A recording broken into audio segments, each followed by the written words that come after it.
May pain pa rin, syempre. Tapos groggy. Wala na. Wala nang grogginess. Bakla, alam niyo, hindi ko na parang, nung pagkatapos ko operahan, nag-hallucinate talaga ako. Kaya matagal ako nakapunta dito, yung heart ko ayaw bumaba. Kaya tinakbo agad Bakit? ni Rivotril. Bakit ang tagal mo ba? Hindi, nervous ako. Nervous. Titik A. Kaya tinanong kay Gray kung ano kalagayan ko. Hindi niya nakikita. Umiiyak lahat yan sila. Naawang-awa sa akin. Hindi, actually, sobrang nagalit talaga ako sa'yo, Gray. During hard times, naiiyak na naman ako bakla. Kita-kita ko talaga yung hirap ni Che. Kasalanan ko. Siyempre hanggang ngayon sinisisi ko yung sarili ko sa nangyari. Dahil hindi ko na lang ginawa. Siguro dala na lang din ang Totoo kalat yun. ng alak. Kaya ako ganun-ganun ako katapang. So, mag-sorry sa inyo lahat sa nangyari kay Jen. Kung ba't nagkaganto.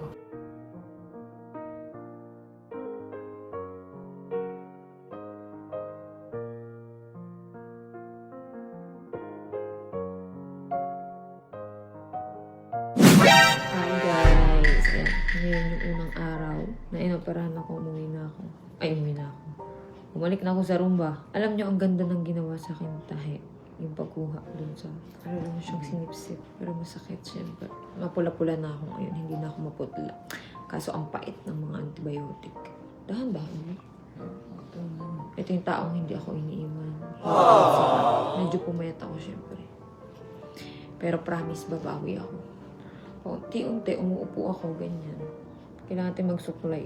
Ay, buhol-buhol na daw ang buhok. Ang sakit ng nalamunan ko, kasi ganun pala yun pag inooperahan mo. Yung, ano? Intubate. Sabi ko, bakit pag-isip ko? Ang sakit na nalamunan ko. Tsaka alam nyo ba, may kwento lang ako. Ang ectopic pala, masakit sa puso, sa balakang, lagi nahilab. Ganun pala yun siya. Masakit. Mamaya pupunta dito ang mga kabaklaan. Dito ako nanganak dati yung kay Mikey. Kaya dito pa rin yung ubi ko. Akala ko naman yung puson ko natural na nagka-cramps. Kasi ganun din naman ako noon. Tapos meron siyang konting bleeding. Hindi ko alam. Ectopic na pala siya. Kaya ako stress kasi masakit na masakit kagabi. Emergency na talaga. Hindi ko na mapigilan. Ganito kasi nangyari yan eh. Nung unang araw na, anong date pa yun? Bago ako pumunta dito, hindi ako nakadumi ng isang araw. So ngayon, pinadukot ko yung dumi ko dito, lumabas. Naging okay siya. I feel better nung araw na yun. Kaso, nung araw na yun, bigla akong umihi ng dugo. Dito na ako nun sa St. Luke's. Sabi ko, akala nila is normal pa. Pinapauwi nila ako pero sabi ko, ayokong umuwi kasi nararamdaman ko, sasakit na naman siya. Para siyang, alam niyo, hilab. Naghihilab siya. Ganun yung pakaramdam. Sakit pa ng lalamunan ko. Dahil dun sa pinasok na ano. Tapos, sabi ko, Dok, di na po ako uuwi kasi hindi ako kampante na uuwi pa ako ng bahay kasi feeling ko pag uuwi ako ng bahay, ang layo. Rizal ako, Quezon City. So, bumabiyahe ako ng 2 hours. Kaya mas pinili ko na lang na magstay dito nung araw na yun. Isang araw. Yun nga, nung gabi, natulog ako. Hindi ako makatulog. Actually, hindi ako makatulog sa pain. Sobrang sakit. Ilang oras akong gising. Almost 28 hours na akong gising. Sabi ko, hindi ko na kaya. In-ultrasound ako. Yun, nag-ultrasound ako. Doon na nalaman na ectopic, emergency na. Kailangan na siyang tanggalin. Kasi sobrang sakit na. As in, sobra na yung sakit niya. Out of 10, siguro 11. Hindi ko na Kasi naglalagay lang ako ng diaper kahit masakit na talaga siya. Hindi na kaya. Maglakad, hindi na kaya talagang wala na talaga. Tapos nilalagnat na ako. Kaya ayun, ang galing ng doktora ko dito, yung OB ko. Ang galing na sobra. Alam niyo ba, tinahi niya ako. Binutas lang yung pusod ko. Doon pinadaan yung camera. Yung tahi niya is talagang ganyan lang siya. Ganyan. Sobrang parang tuldok ko lang. So, hindi siya kitang-kita. Kasi ang ginawa, parang sinipsip. Hindi siya inoperahan na yung may hiwa. Hindi ganun yung ginawa. Pinapili niya kasi ako kung hihiwain daw ba. So, tapos, nakakatakot lang yung operasyon na habang papasok ka dun sa operating room. Siyempre, kakagulo sila. Nakakatakot, nakakatrauma. Sobrang nakakatrauma. Parang ayaw mo nang ulitin talaga. Kasi syempre, 50-50 yung buhay mo. Di ba? Tapos, panlasa kung sa antibiotic. Tapos, bago na ako magising, naririnig ko na sila. Hindi ko alam basta alam niyo ba, nasa utak ko nung laban, gumising ka na, ganun. Bigla akong nagganon. Tapos nag-hallucinate ako na parang yung pakiramdam ko na parang binabangungot bago ako gumising. Ang hirap. Kasi inooperahan naman ako dati, di naman gano'n. Ngayon, grabe. Grabe talaga. Parang ako nag-aagaw buhay.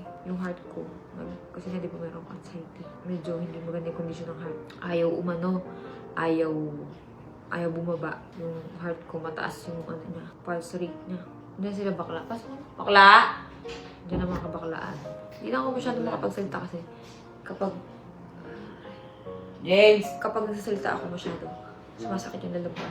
Ay, naka-video. Naka-video rin ako eh. Ay, video ka rin. Go. Hindi. Marinet lang to, wala tong boses or anything. Mari. Si Chaka ata yung magbablog ng may Diyos. Ayan ang mga tropa natin vlogger, talaga naman kailangan. Mga vlogger. Vlogger kami, syempre. Beo. Kanya-kanyang camera. Kanya-kanya kami camera. Ay, Desi. Beo. Walang click. May pa-flower sila, tsaka. At saka prutas. Wala tong mga walang mga... Anxiety. Para ka namang emoji. Walang masakit. Walang ano ba yun? Namang emoji, mami. May kainito dito. Tapos, meron pa akong bigay sa'yo. Broccoli. Bigyan ko yung broccoli. Yung favorite mong bulaklak, besh. Broccoli. Favorite mo yan, di ba? So, pagaling ka. Meron tong sulat to? Pakibasa ba? English yan, be. Praying for your past recovery, God bless. Get well soon, Sherry. Kanino galing to? Aba, hindi ako marunong mag-English. Ang haba Hindi ako marunong mag-English. Eh, kasi yung babaeng nagsulat eh. Sabi ko, ate, Englishin mo nga to. Bakit naman broccoli? Ay, favorite mo yan. Lulutuin niya ni Ako Kiska. masyado maingay. Be, anong paramdam mo na ngayon? Hindi ka naman manhidig. Uy, buti nga ikaw nakakaganyan, Be. Hindi na operahan na ganyan. Alam mo kung anong tahi ko? Tuldok. Be, hindi ako operahan. Tuldok. Ay, hindi ako nakakatay ng ganyan. Tuldok nga. Tapos na-operahan ako, ang tanging kasama ko lang ng si Toto. Habang si Mama Kasi Toto, galing pa ng construction, Be. Doon pa siya natutulog sa sa ano ba yan? Yung tahi ko sa kasi mga ito hagdan-hagdan. Patingin nga. Hindi na makita. Binutas yung pusod ko. Doon pinadaan yung camera. Hindi sa pusod. Ito, Ito. yung scratch Tingnan mo. lang ng kuko. Sa pusod pinadaan yung camera. Bulbul, ha? Hindi humaba na yan nung nung buntis ako. Patingin. Patches lang siya. Patches lang. Ayun pa oh. Ganun lang siya. Dito pinadaan yung camera. Ganyan lang siya. Wala sa akin, CS ako eh. So maganda yan. Ako, ayan o. Walang Oo. any sugat. Pwede pa rin siya Sa akin. makapagtubi sa akin. Ito eh. Eh, magkano yung ganyan? May sinulit pa rin. 700,000 din. 750 nga daw. 750. Pero okay lang yan. Para cherry white pa rin, walang sugat. Nagsugat. Ang buhok! Naninigas na. Ang pait. Naninigas na yung buhok mo, Ti. Na-acid ka pa rin? Hindi, yung antibiotic ang pait. Saan ka iniinom mo ganun o sa... Ganun. Bessie. Uy, Bessie. Pero do you feel any pain pa? Ay, Or English. wala? Ayoko ng ganyan. Ayun. May pain pa rin, syempre. Tapos groggy. Wala na. Wala nang grogginess. Bakla, alam niyo, hindi ko na parang, nung pagkatapos ko operahan, nag-hallucinate talaga ako. Kaya matagal ako nakapunta dito, yung heart ko ayaw bumaba. Kaya tinakbo agad Bakit? yung Rivotril. Bakit ang tagal mo ba? Hindi, nervous ako. Nervous. Yung titik A. Buti na lang wala pa akong anxiety. Tapos na nagsisikip inooperahan yung ako. dibdib ko. Yung heart ko sumisikip. Pero in-ECG ako, okay naman. Lahat ng... Pero may mga ibang test. Lahat is lahat. Okay. Mga anong oras ka na nakarating dito? Kung bibigyan ka ng Sorry, answer pala. May sa Rio kayo? Be, tinanggal daw ang fallopian tube mo. Isa. Tinanggal isa. Oh, diba? Ganun din sa akin. Right. Right side. Right. Ano daw yun? Babae, lalaki? Alam mo na Lalaki. yun. Lalaki, right? Babae. So, hindi na siya pwedeng mag-baby ng lalaki. Puro babae ka na. Sabi, ayoko na mag-ano. Hindi na pa. Hoy, wag! Bata ka ba? Ayoko na. Ayoko muna sa ngayon. Hindi mo na akong Pero... papakan. Ayoko muna pakan. Hindi pa, may isa pa siya. May isa pa siya. Oh? Ay, di sumab ka. Ikaw muna kung gusto mo. Di. Nakasing. Love you. Wala, parang Ano ano ko yung sa gusto gamot sa'yo, ko. Tumaba yung ganito mo. Actually, nagkalaman na ako agad. Maganda. Hindi, sa gamot din kasi yan. Yung mga tinurok sa'yo. Art to art. Mga ganun. Ano tawag? Namumutla na ako nung nasa bahay, di ba? Maganda. Maputla na ako. O kamaksawit, magkaroon Payat mo na na. ng liig. Be, ganun na ganun kasi ako. Nung Teka lang, wait lang. nakita May ko. kukwento ako. Kwento nyo kay Gray kung ano kalagayan ko. Hindi niya nakikita. Umiiyak lahat yan sila. Naawang-awa sa akin. Sobra namimilipit yan. Bakla. Hindi ako na magkikwento. Hindi, actually, sobrang nagalit talaga ako sa'yo, Gray. During hard times, naiiyak na naman ako, bakla. Kita-kita ko talaga yung hirap ni Che. As in, sobrang Yung hirap na madaling araw pinagdadaanan na ni Che. ano ko, yung- Alas 2 ng madaling araw, Beno, yung tumawag ka sa akin. Sobrang... natin sa Umiiyak talaga siya, mag-isa lang siya. Namimili Mag-isa lang kita talaga ako si sa- Che. Yun yung birthday mo. Tumakbo ko ng tikling, tapos nakita ko wala doon yung car mo. Naiiyak ako, bakla. Pero may kasalanan din kasi ako, bakla. Ako nga. Ayun guys, gusto ko lang din mag-sorry sa nangyari. Gusto ko lang mag-sorry. Kasalanan ko. Siyempre hanggang ngayon sinisisi ko yung sarili ko sa nangyari. Dahil hindi ko na lang ginawa. Gusto ko lang din mag-sorry kay Cherry sa sa pride ko na dala lang din Pero siguro. din ha, teka lang ha, linawin mo rin sa kanila na hindi kita minura sa harap ng nanay mo. Siguro dala na lang din Totoo palit yun. ng lahat Hindi ng ako alak. Kaya ako ganun ako katapang. So, mag-sorry sa inyo lahat sa nangyari kay Cherry. Kung ba't nagkaganto. Hindi naman nagkagato kasi gano'n na talaga siya. Oo. Sorry. Doon na siya nabuo. Doon na siya nabuo. Doon na siya nabuo. Tsaka, umiiyak. Be, don't touch me. Charis. Yung ilong ko, ano Si ka ba? Sendong, si Sendong, si Sendong, si Sendong. Si Bessie, si Bessie, si Bessie. Si Mahal. At sa kanya may kiss. Parang mali ka sa matanda. Lahat Hindi, ng- maganda. Sa ating dalawa talaga, no, kung ano mangyayari sa isa, dapat mangyayari din sa isa, no? Sa naramdaman mo na yung naramdaman ko. Wait lang. Namimilipit ako, di ba umiiyak ako? Ganyan ako, Be, noon. Sabi ko, nahihirapan ako sa gatang inahirap na ako. Sabi ko sa kanila, tuwing madaling araw, sinasabi ko kay Chiska, B. Sabi ko, B, Ganyan na ganyan. gumaganto ko. Ayoko na. Tapos pag itatakbo naman namin siya sa ospital, sasabihin mo, bakla, injection na naman nila ako dun eh. Sinasabi ko lagi na, pagod na ako, ayoko na. Gumaganon ako. Nangungulit ako lagi. Daling ka na ba namin? Mga ganun. Ayaw. Sabi ko talaga, minsan maiiyak ako, di ba? Pagod na ako. Ayoko na. Pero nag-decide na ako na pumunta nga dito sa ospital. Sabi ko, hindi ko na kaya. Ayoko. Gusto ko pa mabuhay, sabi ko. Kawawa anak ko. Hindi, ba't umiiyak ka dyan? Asawa ka ba?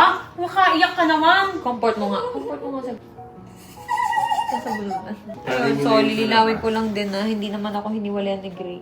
Yun yung na-feel ko, syempre. Kasi minudugo ako. Hindi siya sumasagot.